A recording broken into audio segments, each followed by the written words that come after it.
Барлықтарыңызға сәлем. Мен каналыма қош келдіңіздер. Менің атым Гүлім.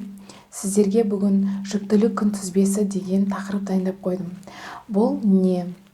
Жүктілік күнтізбесі деген әйел өзінің жүкті сезінгеннен кейін баласында қандай өзгерістер болып жатыр, әйелде қандай өзгерістер болып жатыр деп үйінде күнде іште білмегесін жалпы жүктілік күнтізбесіне тыңдап жүру үшін қандай балада өзгерістер болып жатыр, өзіндегі өзгерістер дұрыс па, соның бәрін апта сайын біліп отыру үшін сіздерге жүктіліктің әр аптасына видео шығаратын боламын. Бұл видеолардан сіз деген балаңызда қандай өзгеріс, әйелде қандай өзгеріс барлығын біліп отырасыздар. Сол егер жүктілік күнтізбесі сіздерге қызық болса, менімен бірге қалыңыздар. Жүктіліктің бірінші триместрінде жалпы әйелдің жағдайы қалай болады, ұрықтың жағдайы қалай болады, барлығын сіздерге осы видеоларда түсіндіремін.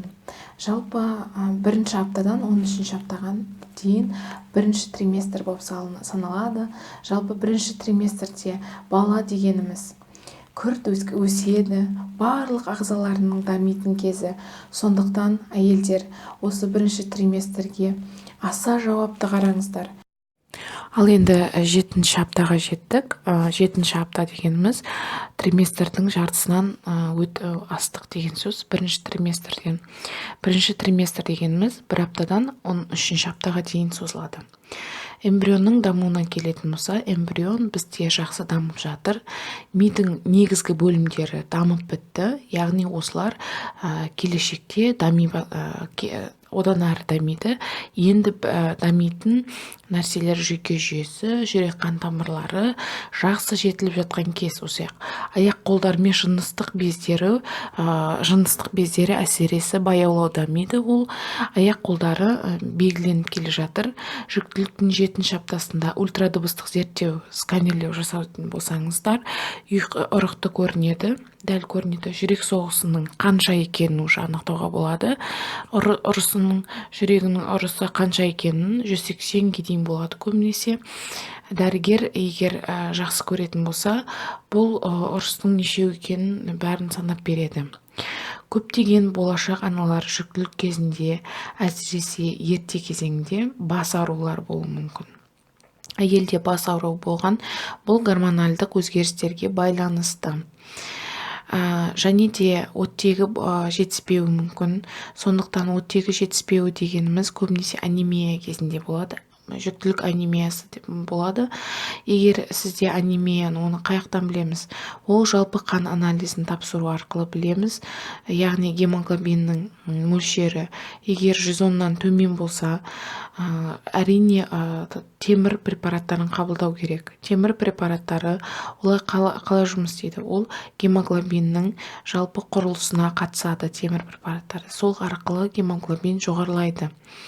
Егер сізде 7-ші аптаңызда гемоглобин төмен болса, міндетті түрде темір препараттарын, яғни темір витамин витаминін қабылдау керек. Неге? Өйткені 7-ші аптада сіздерде осы ерте аптада гемоглобиндеріңіз төмен болса, яғни ол келе бала 30 аптаға, 20 аптаға жеткен кезде ол жоғарыламайды, төмендей бастайды. Сондықтан сізге осы бастан жаңағы темір препаратын қабылдау керек, фолий қышқылымен бірге. Және де гемоглобинді көбейтетін тағамдар, ол етті тағамдар, яғни еттің ішінде көптеген гемоглобин көп. Еттің ішіндегі түрі ол жылқының еті, сиырдың еті, қара еттер, солардың ішінде көбінесе гемоглобин көп болады. Ал көкөністерге келетін болсақ, олар жаңағы қызылша, свекла дейді. Соны жеуге және де гранатты жесеңіздер, немесе соғын алып ішсеңіздер, жақсы көтереді. Және де ағарғандарға келсек, жалпы қымыз жақсы көтереді деп айтады гемоглобинді. Жалпы тамақтануға өте жақсы қарау керек. Ешқандай бұл кезде диета немесе басқа да нәрселерді ұстануға болмайды. Өйткені сіздің тамақтануыңыз өте жақсы болу керек, әртүрлі болу керек. Еттен де тұру керек, нанды да жесе болады, көкөністерді жеу керек міндетті түрде, әртүрлі тағамдар жеу керек барлығында. Өйткені әртүрлі тағамда әртүрлі витаминдер болады. Соның барлығы балаға түсу керек. Және де бұл кезде 7-ші аптада баланың дамып жатқан кез деп айттық. Бұл кезде сіздерге өз бетіңізше дәрі қабылдауға болмайды. Витамин болса да немесе басқа да зиянды заттарды қабылдауға болмайды. Біреудің айтуы бойынша мен осындай кезде іштім, баттар бар. Бат дегеніміз ол қоспа. Қоспа ол неше түрлі қазірлі баттар бар. Ол жүкті әйелдерге болады. Ол витамин, ол шөпті дәрілер, ол шөп қой деп айтып жатады. Егер жүкті кезінде сіз денсаулығыңыз, өзіңіздің денсаулық қана емес, ішіңізде ұрыққа, болашақ балаға сіз жауаптысыз. Сондықтан не ішсеңіз де барлығын дәрігермен сіз кеңес алуыңыз керек. Өз бетіңізше ешқандай витаминді, ешқандай шөпті витаминді, ешқандай бат қоспаларын ішуге болмайды. Жалпы бас аурулар жалпы неден болуы мүмкін? Сізде қан қысымыңыз жоғары болса, сол кезде сізде болуы мүмкін бас аурулары. Қан қысымы болуы болашақ ана үшін өте жоғары қауіп. Өйткені қан қысымының жоғары болуы болашақта егер 20-30 аптаған кезде ол одан ары жалпы көбейеді деген сөз. Қазір мен сіздерді қорқытпай қойын, бірақ жүктілердің преэклампсия, эклампсия деген аурулары кездеседі. Ол кезде әйелде бас аурулары қатты болады. Бала емес, кешіріңіздер, ана ісініп кетеді. Бүйректің де преэклампсиясы болуы мүмкін. Сіздің қан қысымыңыз жоғарылайды, бас айналуы болады, көз айналасында көптеген шыбын-шіркей жүрген сияқты сезім болады. Сондай болашақта сондай болмау үшін сіз өзіңіздің қан қысымыңыз егер көтерілсе, бас ауырса, әрине сіз гинекологқа баруыңыз керек. Сондықтан осының бәрін жіберіп алмаңыздар. Егер қан қысымға бейім болсаңыздар, сіздер жүктілік бойынша гинекологқа ертерек учетқа тұруларыңыз керек. Жүктіліктің 7-ші аптасында баланың жалпы көлемі қаншаға өсті? Біздің баламыз 7-ші аптада 2 есе өсті. Мен 6-ші аптада 1,5 мм десем, енді 3 мм-ге дейін өсті. Жалпы 7-ші аптада қандай мүшелері дамып жатыр, соны айтып өткізсем, асқазанның шырын бөле бастады. Асқазан шырын білесіздер, соны бөле бастады. Бүйректің жұмысы басталайын деп жатыр. Енді жүрек ырғағы, жалпы жүрек ырғағын тыңдауға болады. Ауыз қалыптасты.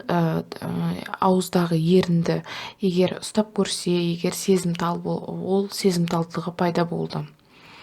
Жүйке жүйесі жетілдіруде, мидың қабаттары пайда болуда.